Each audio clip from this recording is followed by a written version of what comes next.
قرية مرج خوخة قرية كردية تتبع إداريا لمحافظة اللاذقية في جبل الكرد أو جبل الأكراد.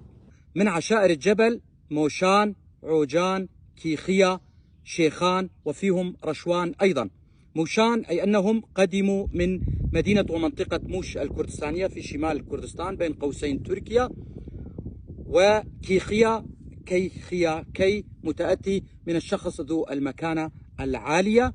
قرية مرج خوخة عدد سكانها من 4 إلى 5 آلاف نسمة، كلهم كرد، لكنهم فقدوا لغتهم الكردية منذ نهاية العهد العثماني، حيث كانت جمعية الاتحاد والترقي تحارب اللغة الكردية، لتأتي الحكومات السورية المتعاقبة الشوفينية وتكمل مشروع جمعية الاتحاد والترقي، فيفقد أهلنا في قرية مرج خوخة وكامل الجبل لغتهم الكردية.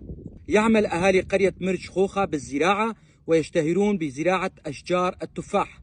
أحد معالم هذه القرية هي البحيرة القريبة من جامع القرية، ويطلق عليها الأهالي الدوار. وصلتني هذه المعلومات من أحد أبناء جبل الكرد أو جبل الأكراد، وأنا ألقيها بصوتي. أنا علي عبد الله كولو، محام من منطقة درباسية. أتمنى كما يتمنى كل الكرد الناطقين بالكردية أن يتعلم أهلنا في الجبل لغتهم الكردية، وأن يعلموها لأولادهم، وأن يسموا أولادهم بأسام كردية، فلغتنا الكردية كبقية اللغات هدية من الله، وعلينا أن نتعلمها. دمتم أهلنا في قرية مرج خوخة.